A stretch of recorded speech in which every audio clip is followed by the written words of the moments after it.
Assalamualaikum warahmatullahi wabarakatuh. Alhamdulillahi rabbil alamin wal aqibatu lil muttaqin wala udwana illa 'alal zalimin. Asyhadu an la ilaha illallah wahdahu la syarika lah wa asyhadu anna Muhammadan 'abduhu wa rasuluhu alladzi la nabiyya ba'dah. Pemirsa Marhaban TV rahimakumullah. Kita lanjutkan pembahasan kita tentang fikih memberikan nafkah. Ya. Pemirsa Marhaban TV rahimakumullah. Bagaimana kalau seorang suami itu tidak ada, ya.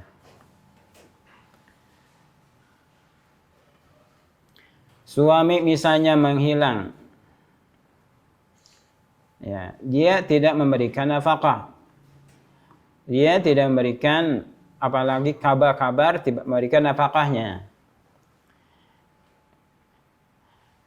Maka di sini Syekh mengatakan, "Idza kana az-zawju ghaiban," jika suaminya menghilang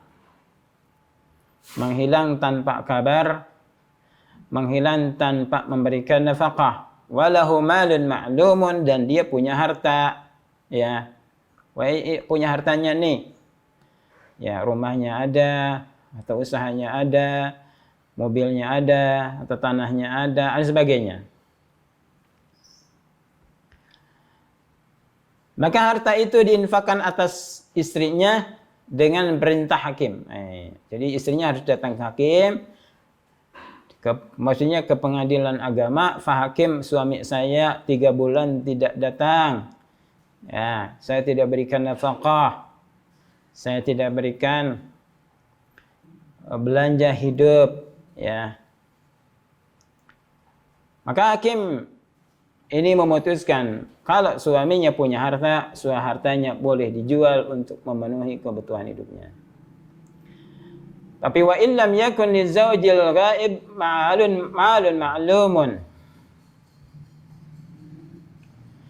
aw kana ba'idal ghaibah la yashalu al-wusul ilaiha. Kalau misalnya suaminya yang hilang itu, yang tidak ada itu, tidak punya harta, ya, tidak punya harta yang jelas, atau misalnya dia sangat jauh, yang misalnya tidak mungkin atau tidak mudah untuk sampai. Wah, ongkosnya gitu berat, ya, besar, daripada pakai ongkos. Misalnya suaminya ada di luar negeri, daripada dia pakai ongkos, mending dipakai bekal. Atau suaminya lagi dicari, ya, suaminya misalnya naik pesawat terbang atau naik kapal, kemudian terdengar bahwa kapalnya itu kecelakaan atau pesawatnya adalah meledak, dan suaminya tidak diketahui, masih dicari. Atau tidak diketahui kabarnya, tidak diketahui tempatnya, ya.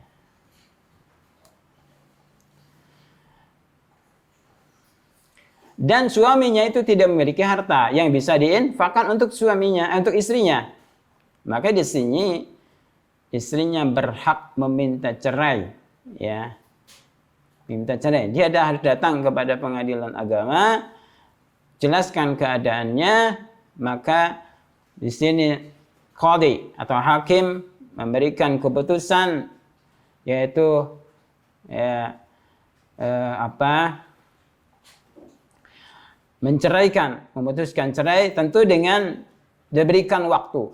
Misalnya kalau seminggu lagi atau sebulan lagi tidak datang, tidak memberikan nafkah, maka kamu cerai. Iya, ini ya. Jadi jangan dibiarkan berbulan-bulan tidak diberikan nafkah, suaminya tidak ada kabar. Ini banyak kasus, ya.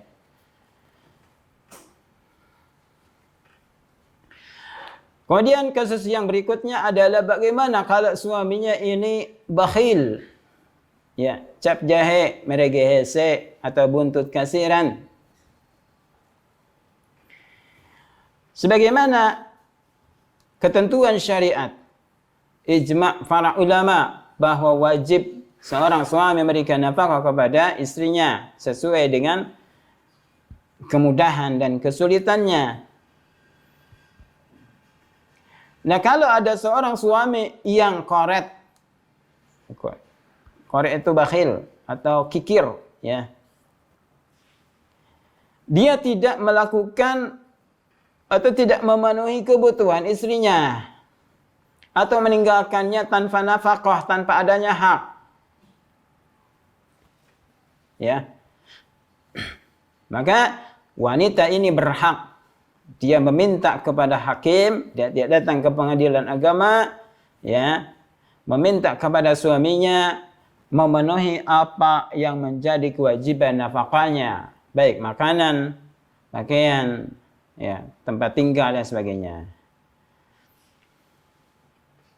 Ya, si hakim hakim harus istrinya harus datang kepada pengadilan agama, nanti pengadilan agama memanggil suaminya. Ya. Dipanggil, kemudian kalau kekeh tidak mau memberikan nafkah, ya, falizaujatihi an ta'khuza min malihi ma yakfiha wa waladiha bil ma'ruf. Maka bagi istrinya boleh mengambil dari harta suaminya. Tapi untuk memenuhi hal yang mencukupi untuk kebutuhannya dan anaknya dengan cara yang ma'ruf. Itu boleh. Maksudnya boleh diambil, dicuri. Ini sebagaimana hadis yang akan dari Aisyah radhiyallahu anha bahwa Hindun binti Utbah, ya, ini istrinya Abu Sufyan bin Harb. Dia datang kepada Nabi SAW dan berkata, "Ya Rasulullah, inna Abu Sufyan rajulun syahihun." Wahai Rasulullah, Abu Sufyan itu seorang laki-laki yang syahih. Ya.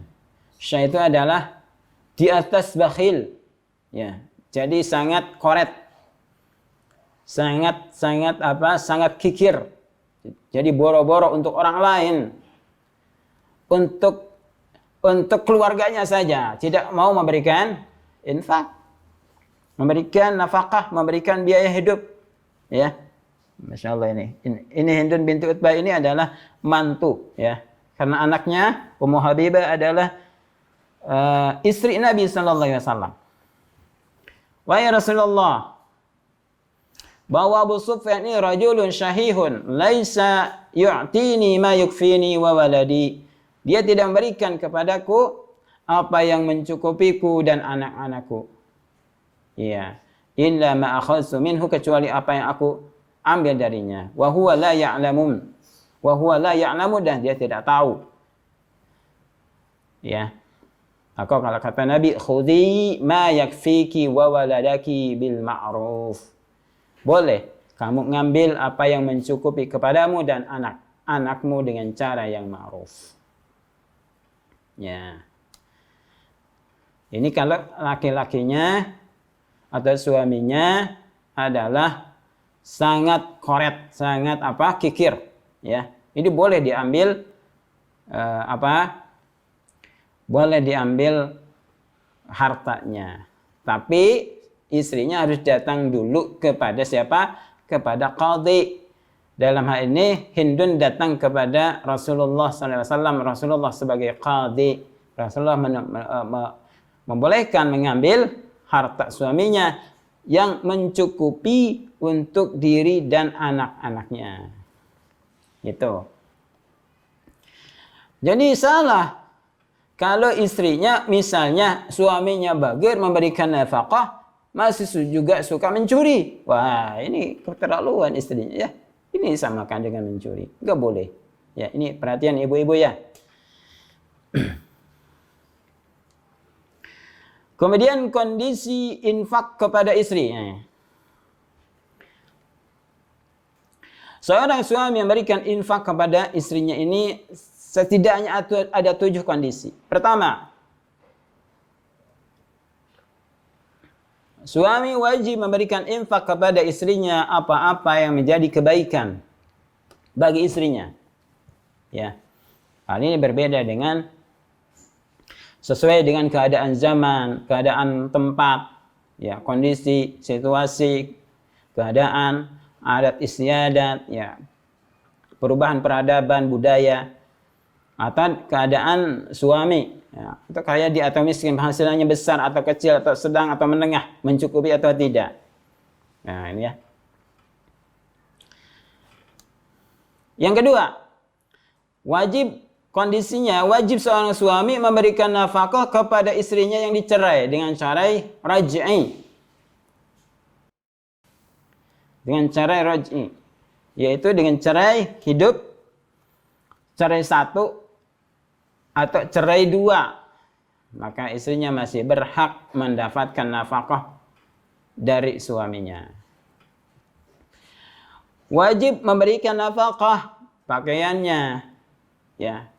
Oh, lagi masa iddah misalnya lebaran, wah, tetap wajib suaminya memberikan baju baru kepada mantan istrinya. Ya, mudah-mudahan misalnya dengan saling memberikan bagian, memberikan nafkah, cinta mereka bertaut kembali.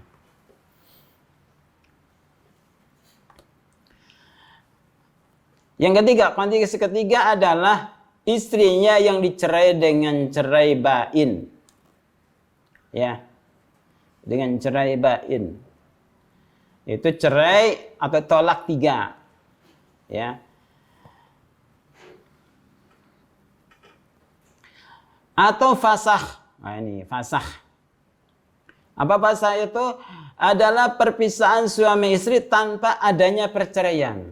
Karena misalnya ketahui mereka ada hubungan saudara, ya, hubungan mahram atau hubungan sepersusuan.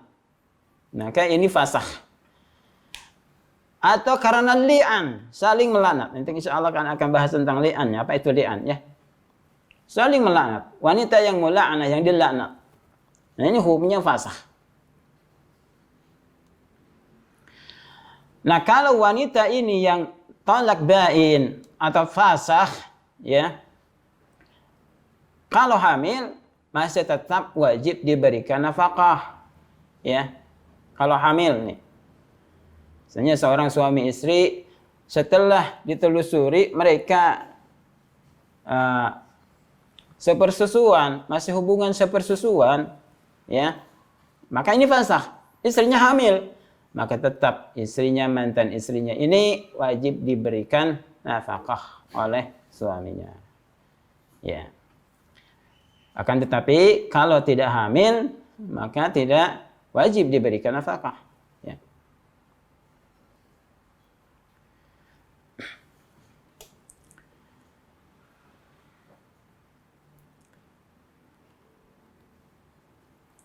Kondisi yang keempat. Nah, kondisi keempat. Seorang istri yang ditinggal wafat oleh suaminya. Ya. Ditinggal wafat oleh suaminya. Maka ini tidak ada nafkah bagi tersebut, tidak bagi wanita tersebut. Tidak ada kewajiban memberikan tempat tinggal kecuali kalau hamil. Kalau wanita itu hamil, ya, wajib diberikan nafkah dari tirkah. Jadi harta peninggalan suaminya. Ya. Wajib diberikan nafkah dari harta peninggalan suaminya. Bagaimana kalau tidak punya harta? Ya, suaminya tidak punya harta, dia meninggal dunia. Istrinya hamil. Ya. Bagi ahli warisnya yang kaya, ini wajib memberikan nafkahnya kepada mantan istrinya. Kepada apa? Kepada istri yang ditinggal oleh suaminya tersebut. Ya. Misalnya ayahnya atau adik laki-lakinya atau siapa? Adik laki-lakinya atau kakak laki-lakinya. Ya. Ini kondisi yang keempat. Kondisi yang kelima, iza nashadat al-mar'atu. Jika seorang wanita nusyuz. Nanti kita bahas apa itu nusyuz, ya. Misalnya wanita kabur dari rumah suaminya tanpa izin.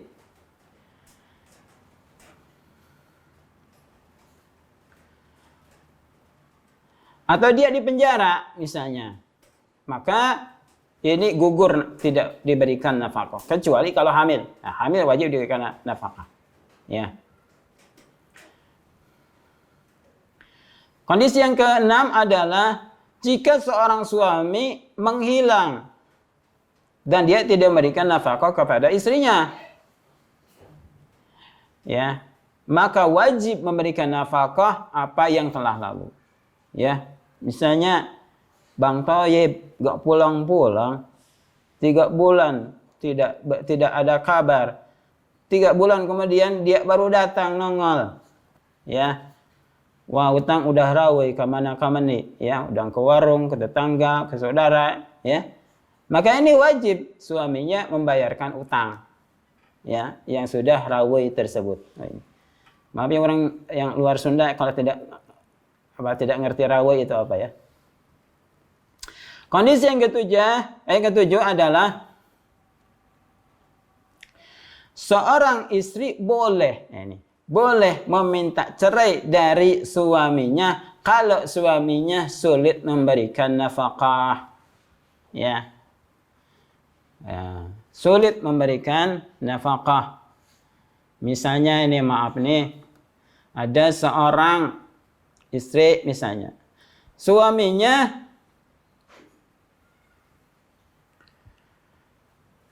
sakit-sakitan, maka ya, sakit-sakitan, boleh istrinya itu minta cerai, ya. Walaupun ya mungkin ya secara perasaan, wah, teganya istrinya, suaminya sakit, itu minta cerai. Tapi ini boleh, ya, dalam syariat itu boleh, ya, ya.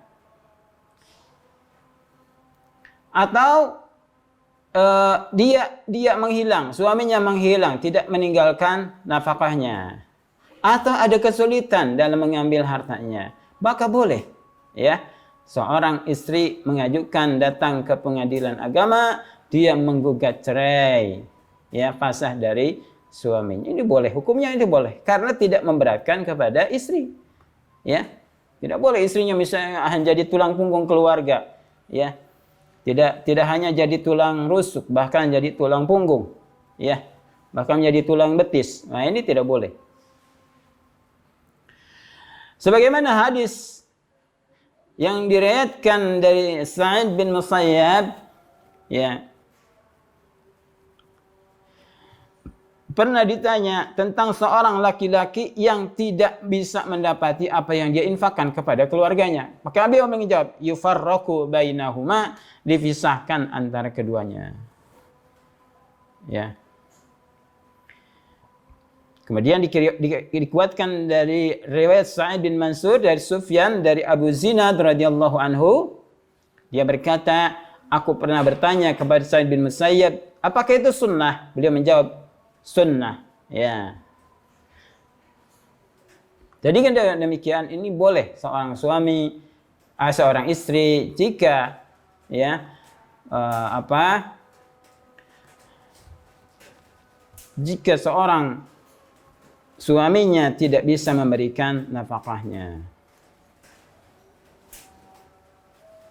Nabi SAW dalam hadis lain bersabda, Nabi berkhutbah di Haji Wada, fattaqullaha fin nisa, hendaklah kalian bertakwa kepada Allah pada wanita, fa innakum akhadtumuhunna bi amanillah, sesungguhnya kalian mengambil mereka dengan amanah Allah, wastahlaltum furujahunna bi kalimatillah, dan kalian menghalalkan farj mereka dengan kalimat Allah, walakum alaihinna, dan wajib atas kalian, atas mereka, an la yu'tinna furushahunna ahadan takrahunahu, jangan memasukkan kepada tempat tidur kalian seorang pun yang kalian membencinya. Fa in fa'alna dzalika, kalau mereka melakukan hal itu, wadribuhunna, maka pukullah mereka darban ghairu mubarrah, dengan pukulan tidak melukai. Wa lahunna 'alaikum rizquhunna wa kisbahunna bil ma'ruf, dan hak bagi mereka, bagi perempuan, wajib atas kalian memberikan rizki dan pakaian mereka dengan cara yang baik.